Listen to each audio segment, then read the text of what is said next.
Candyman, a podcast where we're not talking about the movie Candyman, where bee handler Norman Gary utilized 200,000 bees throughout the production, and we're definitely not going to talk about how Norman Gary was the bee handler on other movies like The Deadly Bees, Fried Green Tomatoes, and My Girl, which I'm still angry about. Instead, we're going to be talking about the season 2 finale of Sweet Tooth. I'm Alex. Everybody knows Norman Gary is the bee guy to get. Like, if you're doing bees, you get Gary. And Norman Gary is a very bee guy name. I'm Justin. I'm Pete. You're mad at My Girl?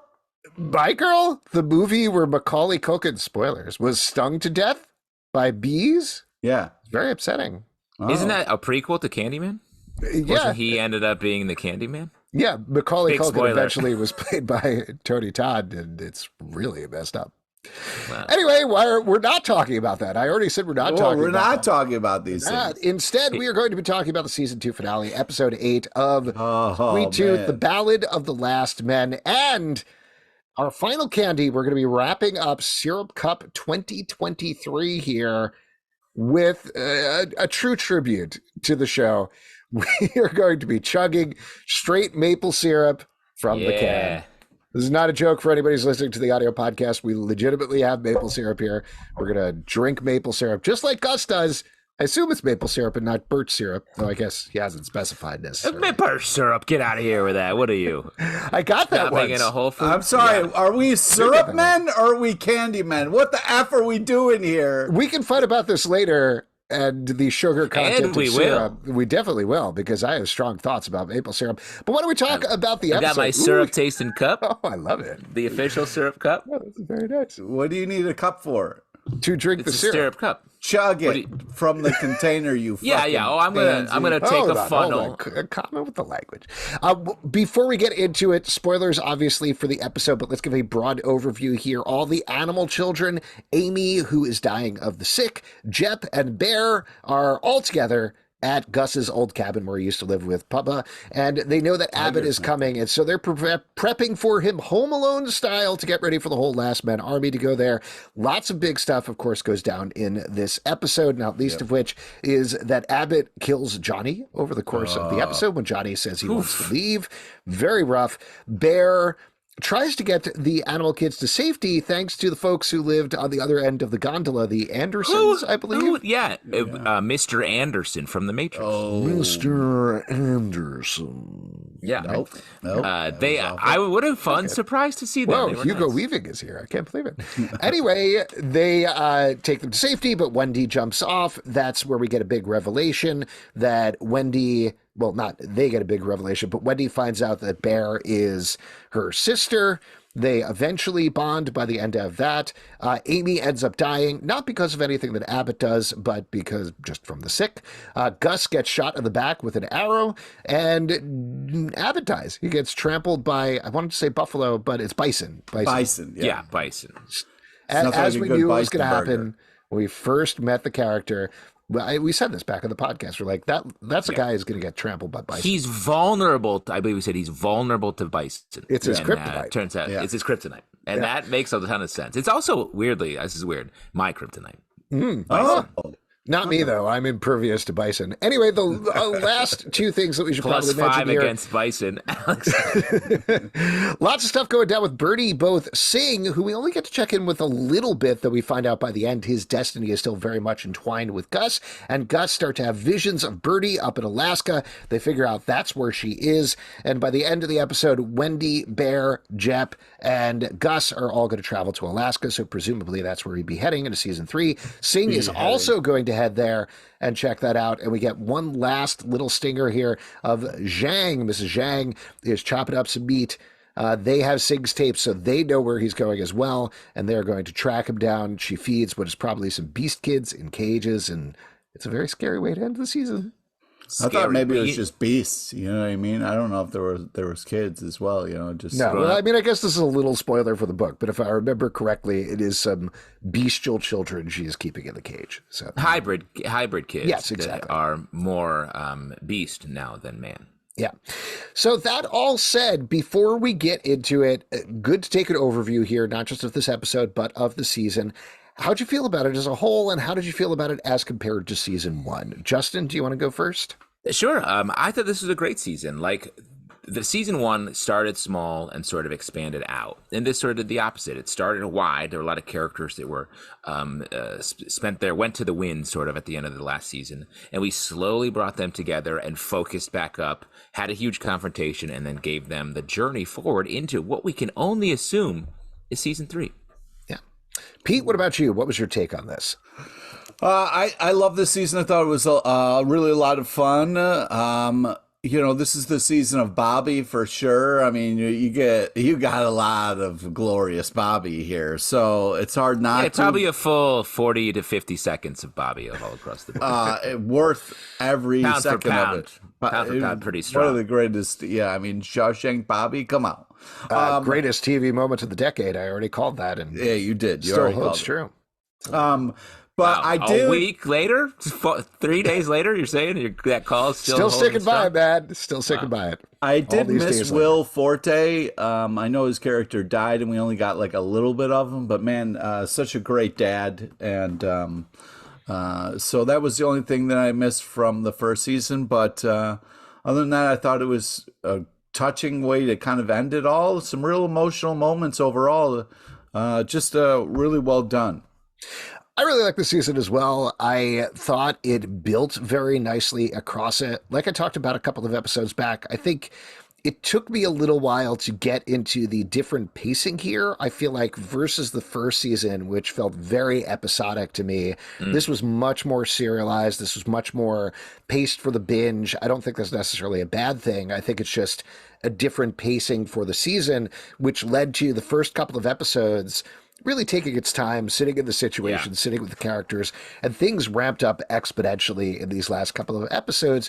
I don't think that would have worked as well necessarily if we hadn't spent the time and really sat with everybody in the first half of the season. So I get why they went for that. I thought that was good. And like Pete said, great Bobby moments throughout, also great moments for, I guess, some other characters.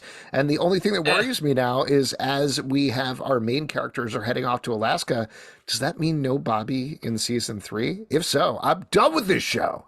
Wow. Yeah, he's going to hit that sort of permafrost and just shut him right down. No, dude, he's going to have... That's his Titanic. It's his iceberg. No, he's going to have Treehouse Adventures. I mean, they're not going to do a whole season and not... at least a cut to Bobby for some. We're going to cut to Bobby back at the treehouse, just screwing around? Yeah. Wow, that's a First hell of a off, prediction. not screwing around, delivering some amazing one-liners like only Bobby can. Bobby, I'm back. Great stuff. Yeah, that's the one we got. Yep, we did. We'll get more.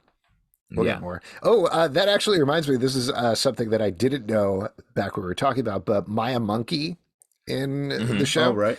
Maya Monkey is the same girl who played Megan in the movie Megan.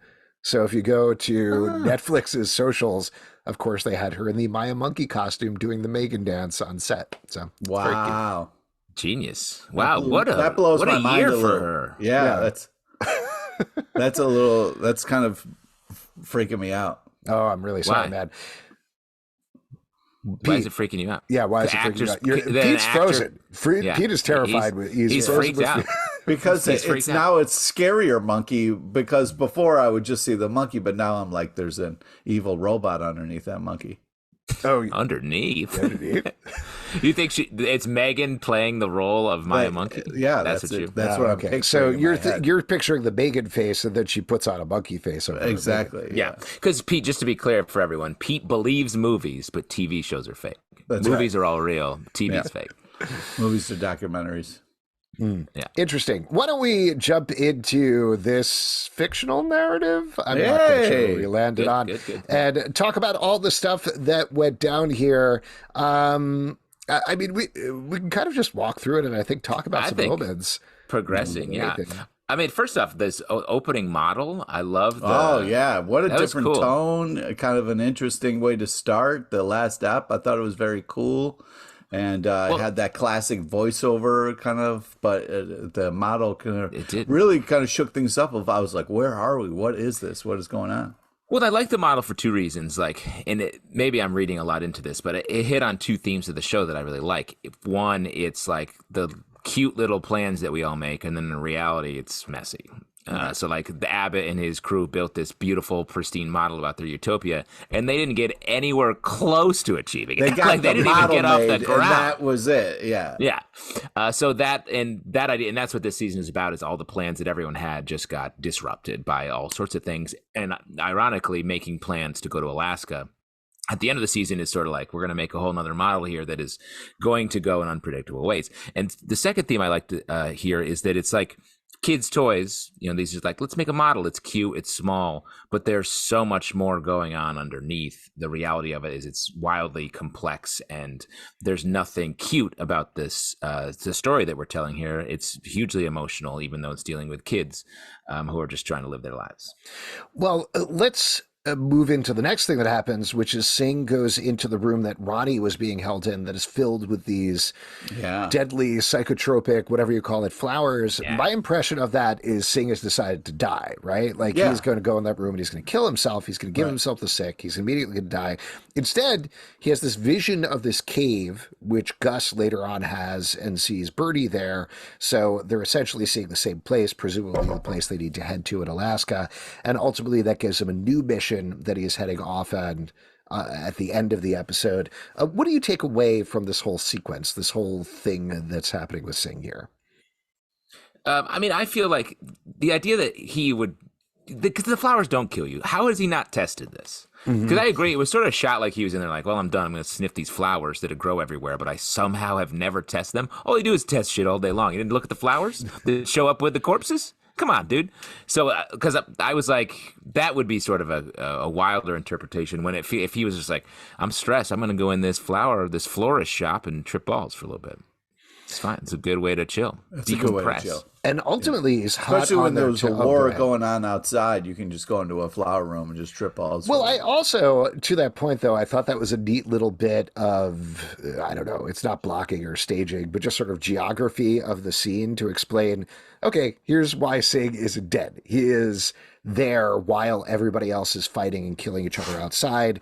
We get to flash back in time for the previous episode a little bit and see the animal army fighting the last boys fighting the last men, if you will. Ooh, interesting. Yes. Lost boys dressed as animals, famously. Yeah, there you go. And so it explains why he is still alive there at the end. He's also making great time, I gotta say, because by the end of the episode, he's pulling up at Gus's house on his horse, horsing up to the house, if you will. Yeah, he's horsing. He's horsing around. Yeah. He's horsing around, but I mean that in the most serious way possible. He's very serious, but he's truly horsing around. Yeah. I think it's one of those things where apparently once you get right outside, they give away a free horse because his wife got a horse and she left in a horse and then he was riding on the horse. So I guess if you make it out of that, small little area, they're just like, hey, congrats, here's a horse. Now, this is probably a good time to bring up, and I'm sure everybody is thinking about this off the top of their heads, all three of us, as well as the listening audience. You probably want an update on our prank show, Get Horsed, that we talked a lot about. Was that? Wow, that's true. Yeah, which the prank is, in case you don't remember. I'm sure you remember, but I'm going to mention it anyway. It was based on I bump into a lot of Get Horsed fans, like Get Horsed merch that they've made. Right. Well, we sell Get Horsed t-shirts and other products at comicbookclub.threadless.com, so you can check that out. But the prank, and this is very funny, is so we bring somebody up behind a horse and they get kicked by a horse and usually killed. The writer's strike, as we're taping this. It's a wide-ranging conversation we're having right now. Well, I guess I'm wondering, like, given everything that's going on in Hollywood, are we going to be able to continue with season 2 of Get Horsed? Justin, I'll turn it over to you. Yeah, let me say, as I'm a member of the WGA, so I extensively look at the rules here, and I believe Get Horsed is technically an unscripted show since it's just placing a person. It's sort of like Survivor, except it's just a person getting kicked in the head. Yeah. So I think we are fine. We would be working on a show that is not covered by a WGA contract. Yeah. It was a big part of John Wick 2 was getting horsed. Very true, man. Very true. Well, anyway, thank me for the update and thank yes, I do thank you. I do thank you. We don't do that enough. We don't show out our thank me's. Thank me for being here. How about? thank me for the syrup idea.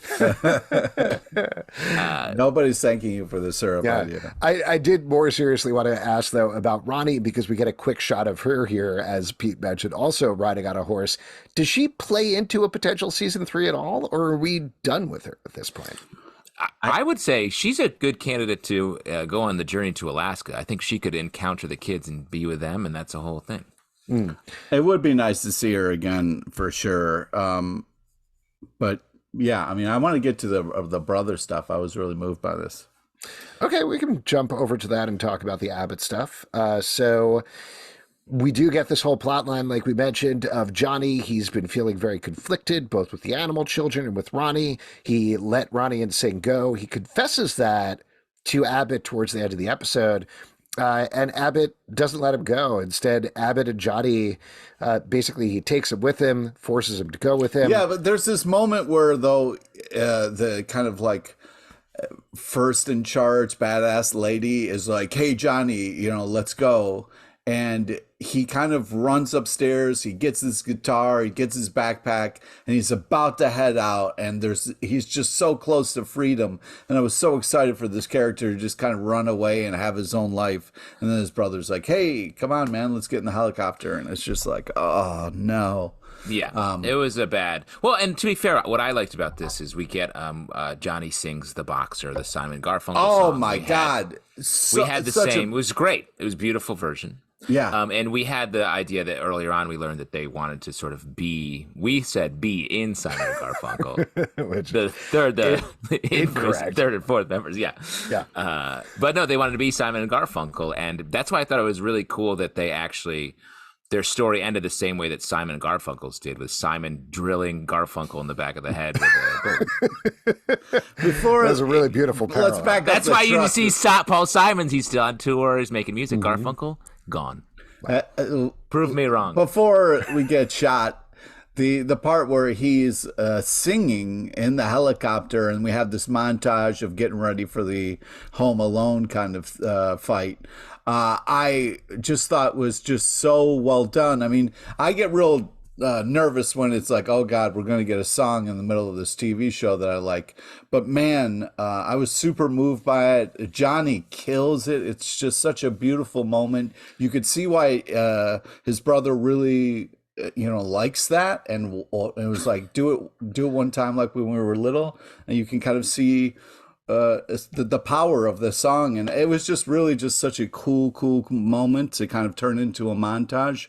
Unfortunate ending, but man, just such a cool kind of brother moment. That's the thing about this relationship that was so weird, is like you have one brother being a complete asshole and the other brother kind of putting up with it, but their love and these moments that they have are so strong. It really just kind of makes it an interesting dynamic. Well, and yeah, and that's why the way it's I really like the way it ended. It was so sad, but the speech Abbott gives about how it's only ever about winning. And I think that's when Johnny realizes he's just a immoral, short-sighted jerk. Like, he's someone who will never be happy. He's always going to be doing something cruel so that he can get another win out of it. And when he pulls the trigger and the gun's not loaded, of course he would never give him a gun that was loaded, because might lose. He can't let his brother ever win. And then especially never point a gun at a man's back, and then that's what he does to him. I thought was just just really and we talked about how there was nuance added to the Abbott character this season. He has this brother, and they have a caring relationship. There's love there. It seemed like to have him become this ultimate villain here, I thought was great. Just like a cruel, immoral villain. And then later he takes a pot shot at Sweet Tooth, and then it dies. I thought was just a good arc for him. Big L's, all L's for him. Well, and we didn't talk about this, but another big revelation that happens here in the helicopter is Abbott and Johnny talk about how they had an abusive dad, and specifically the dad would come directly after Johnny, so Abbott killed him. And the way they tell that story, the way the dialogue is rolled out, I thought was so smartly and powerfully done that you can go really wrong with we were abused and that's why we are this way story. Right. But the matter-of-fact way it was particularly presented by Abbott and then Johnny right back at him, I thought was very nicely done. Well, and you had the feeling that haven't talked about it maybe a lot, but it's not something it wasn't a revelation. It was like they know that this happened. They talk to each other, and it was about the kill. It was about Abbott having killed his father, and not about some sort of trauma, exploiting a trauma for these kids. Yeah. Why don't we jump into the attack? One thing that I thought was very funny about this is they did set it up as like this fun Home Alone situation. And then they were like, okay, we set up all these fun traps. And then they just slaughter, like straight up slaughter everybody. Like there's one or two times when they fall into a trap, but most of the time they're like, shot that guy through the face with an arrow. Oh my God, that whole like kind of rally, like another one down. I was like, where they're counting their gets. I mean, the fact that it was like the cutest A-Team montage, and then it was literally like Amy's like, killed number 8. Keep up, motherfuckers. It's like, yo. They don't even do that on A-Team. Yeah. So that was pretty brutal, but still badass at the same time. To the point though that I started to feel a little bad for the last men. Not too bad, but just in terms of like how brutally they would be taken down. Granted, also there was they just killed all those animal kids. I don't feel really bad for them, but also some of them were definitely taken down stormtrooper style. Like there's that one guy in the background who got hit by a bunch of rocks and was like straight up died. Yeah. It was like a tiny Return of the Jedi we saw here. It was the big Ewok energy from the kids. Except they didn't have a kick-ass song at the end that they all sang. You know what I mean? You wanted a little Yub Nub. Yeah. Bobby singing Yub Nub. Oh, come on. Surely there's a deleted scene of that. Yeah, come on. What I was going to say is the way that I forgot what I was going to say, but the fight, going back a little bit to like Tiger and Bear before we get there, because I want to get to the Bear fighting, and I feel like now we learned about why that new Abbott's lieutenant, the woman, was there, so Bear had someone to just wreck in his final scene. But the Tiger and Bear scene I thought was super comic booky, and the fact that Tiger died, upsetting. Did not see it coming. Really, I thought she was going to be fine. But setting up Bear's such a badass, sort of a secret badass that I feel like we never. I mean, she coasted through that whole boot camp. I mean, it wasn't that secret that she was a badass. I think it's more that it's been a while since the first season when we know she led this animal army. And even when we met her leading the animal army, it wasn't so much like leading the army as the plot line of getting her out of the army, getting her into this position where she was going to go on the journey with Gus and Jepp. So yeah, this is definitely the first time we've really seen her let loose in a fight, and it was very cool. It was badass. Glorious. Oh, the other thing I was going to say is in the scene, the Johnny Abbott scene, the last men, there's like, what, 11 of them? Like they were down to like the last men. Yeah. So these are like the guys who are like all the other soldiers were killed, whatever. These are like the latrine cleaners. These are the lower last men. These are like the bottom. Oh, really? You don't think it's the upper ones, like the diehards who stick by Abbott no matter what? Yeah. I don't know the way they shot it, where he was like, let him through, and they were all like, and they were like the gun thing. They were all like visibly scared and stuff. I was like, these guys aren't hardened soldiers. They're like the last dorks at the party. Let's jump back to Bear for a second, not to keep ping-ponging all over the place, but I wanted to talk about the Bear and Wendy relationship, which comes to a big turning point here. This is another one that I thought rolled out really nicely because we got the past episode, Bear realizing, okay, maybe I don't need to tell her right now, or I need to find the right time to tell her. Naturally, it happens at the wrong time in a way she doesn't want. Wendy is pissed off about it, but the way she ultimately comes around to it, understanding she needs Bear, particularly because Aimee is gone, I thought was great. I liked how all of this rolled out as well. Did you guys feel the same way? Yeah, I really liked the way it was handled. I thought it was this tough thing of like her, and I'm glad we got to finally see her tell her and all that kind of stuff, because it was like, I was worried it was going to drag on too long, but I thought they handled it really well. And I also like the realism of Wendy kind of not immediately just being like, oh my God, sis, you know what I mean? Because it is a lot to kind of drop, especially when your zoo mom dies, you know what I mean? So it's like...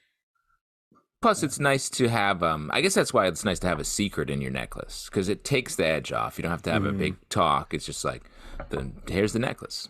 Right. Yeah. My secret necklace is actually on back order, but I got a ton of secret stuff in there. Now you're just Jimmy jammed. Oh my God. Jammed up secret's gonna burst. I had to get it made custom because they were like, ooh. That's why he has 2 chains. Perfect.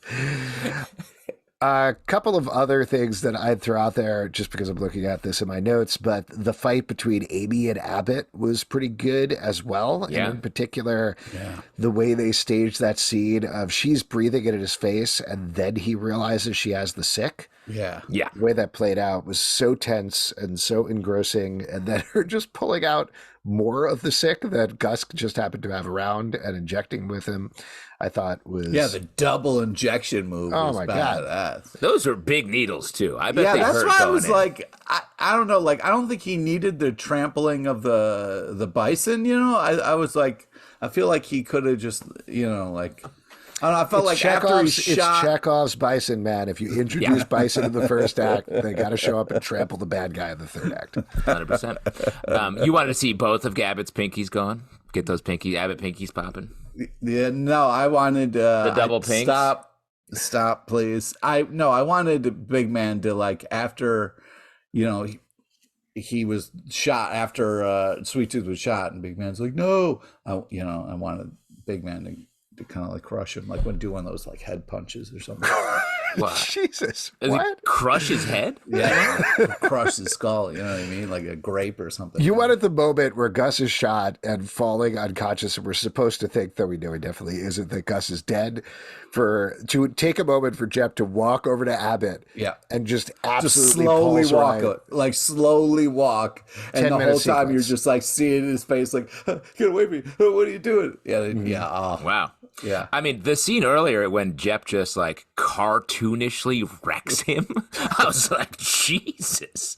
It was great. Well, but there was also a nice turn there in terms of Abbott realizing his knee was garbage and kicking him with that. I thought that was a nice move as well. The whole thing, it's hard to plan out action scenes like this that also feel character motivated at the same time. Yeah. And I think they did a good job of that in this episode. That's good. His weakness, knee. Like ours is bison.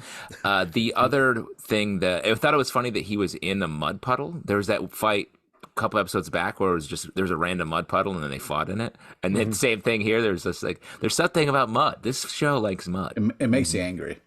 Mud, does it? Yeah. Wow. Because you're like, come on, that used to be dirt before the water got involved. Ooh, interesting. Don't let the water get moments involved. From the episode, I'll call out a couple of lines that I wrote down. Jepp, Gus saying, "When have I ever not listened to you?" Yeah, and exactly. Jepp saying, "Literally every time." I also thought this was a really very poignant line from Aimee. "I'm human, Gus. It was always just a matter of time." We're talking about her dying. I thought that was great. Well, and I thought that touched on there's this nice montage they did after the fighting, after Gus got shot, where they cut to the Ganesh, the guitar, Ronnie, sort of touching on all of the parts of these characters or these objects that were the human parts of these characters. It was Johnny's guitar. He was a beautiful singer and it just got lost because of the circumstances. Ronnie, who actually made the choice to embrace being a human rather than just like continue on the path. The Ganesh, that was about their relationship, the connection they had. And we saw that. Like, I thought that was a nice little way to touch on everything and transition us out of the sort of battle part.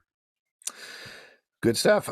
Pete, you look like you want to call something else out. Yeah. The Lion King moment where she's like, if you're ever alone, look up at the stars type of thing. You think she's going to appear in the stars just like in Lion King? That's right, yeah. So I was going to be like, hey. James Earl Jones will voice her as well. Yeah, that would be awesome. Maybe. How gross was Abbott's beard? Pretty gross. It was very disgusting. It was dripping stuff. I was like, this guy, I really like that they let him be just disgusting at that. Well, but I think you needed that, right? I mean, I'm surprised that they took out the main villain here in season 2, presumably hoping that there's going to be a season 3, but I'm surprised that they took him out instead of having him track them to Alaska. Yeah, but that's why you got the after credits reveal, the new villain for the next season. Totally, 100%. But at the same time, I think if you are going to take him out, you got to do it in the biggest way possible after 2 seasons. If he was just trampled randomly by... Bison's pretty big, but I'm saying like the lead up to that, like Jepp kicking the shit out of him, Aimee taking him down with the sick, and then Gus ultimately doing the killing blow by summoning Bison with his voice.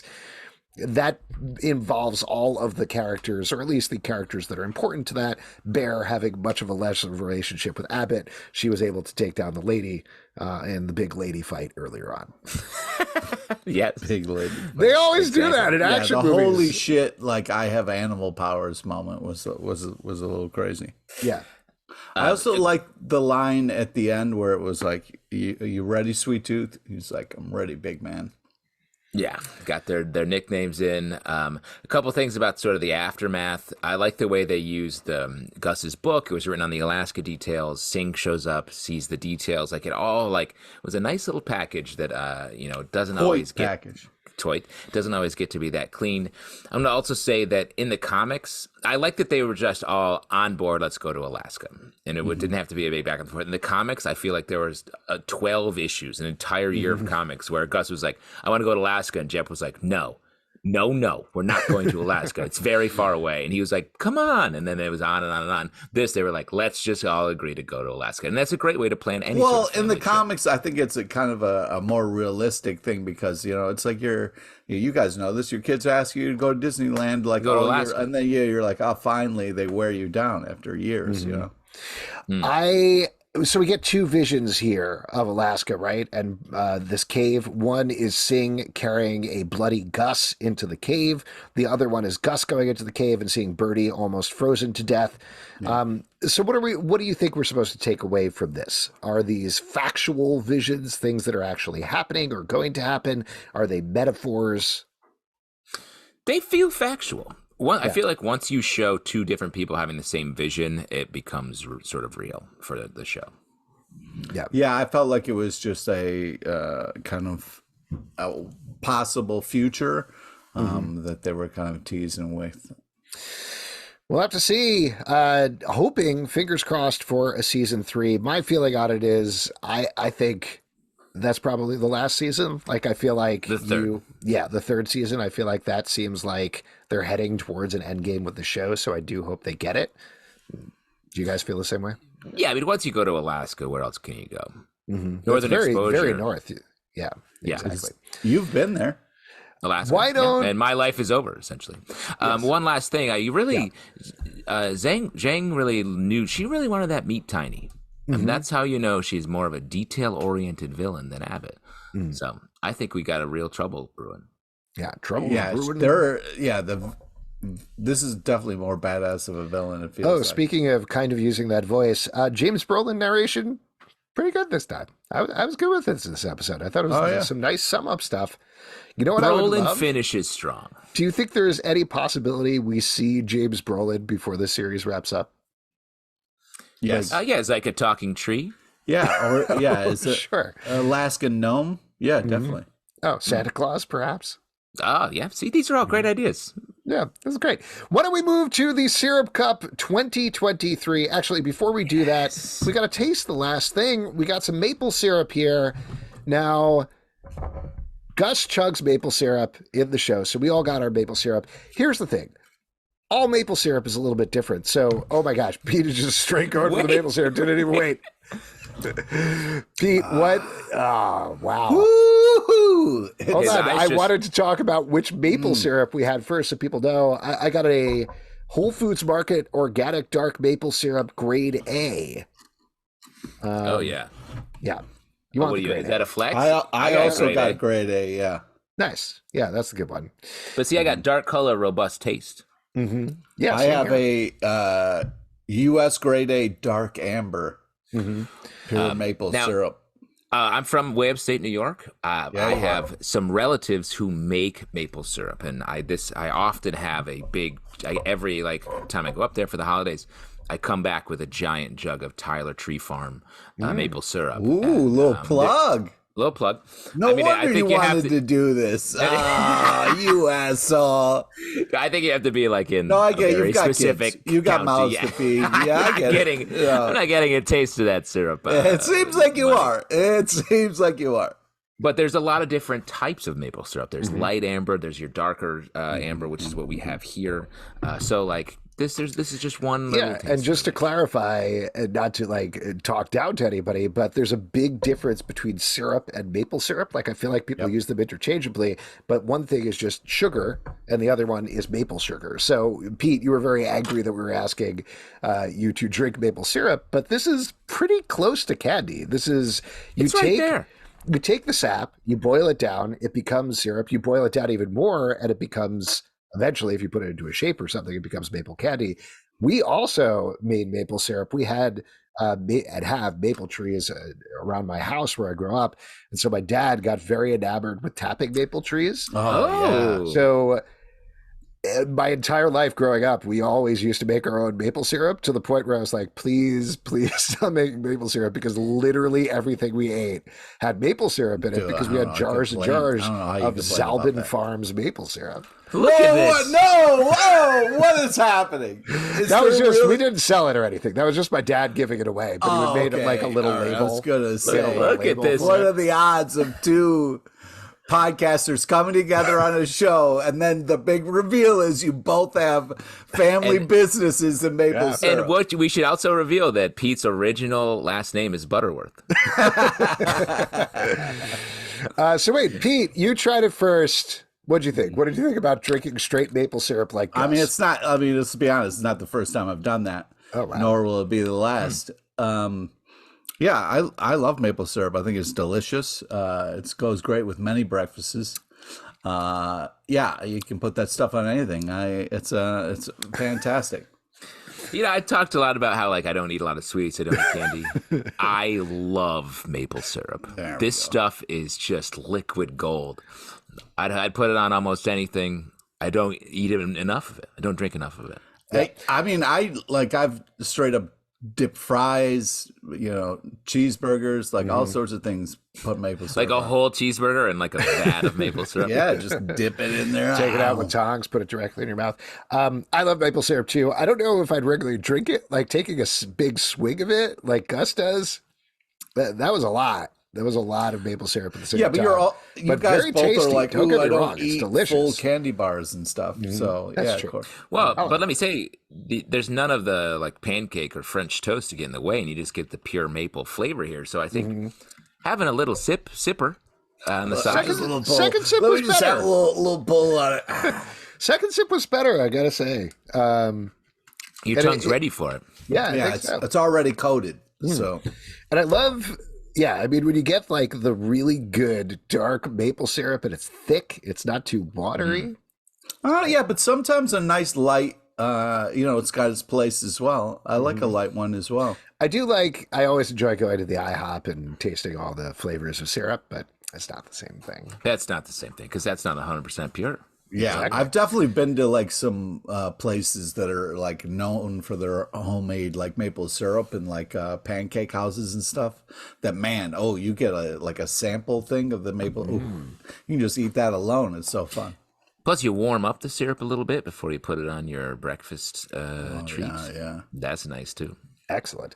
Well, listen, we have now tasted everything across the season, so we've got our lineup for the syrup cup. I'm going to lay it out here. Yeah, lay it out here. Hold on a second. Let me get all right, I'm ready. Let's go. Okay, we got Butterfinger. We got Nerds versus Warheads. I think we can kind of give Warheads a mulligan here. Is that what it's called? Yeah. Okay. So we got Butterfingers, Nerds, Cadbury Cream Eggs, Peanut M&Ms, Starburst, Nestle Crunch, 100 grand, and straight maple syrup. What a basket of nonsense. So what are you thinking? What's your favorite thing that we tried this season? Pete? Or Justin, you want to go first? Yeah, I mean, the maple syrup is definitely. Don't my be pick. that guy. Don't be the guy who's always the one we just did is always number one. I have constant recency bias. You know you this. do. My favorite episode is Sweet Tooth, the one we just watched. My favorite thing that was said right now, what I'm saying right now. Thank me.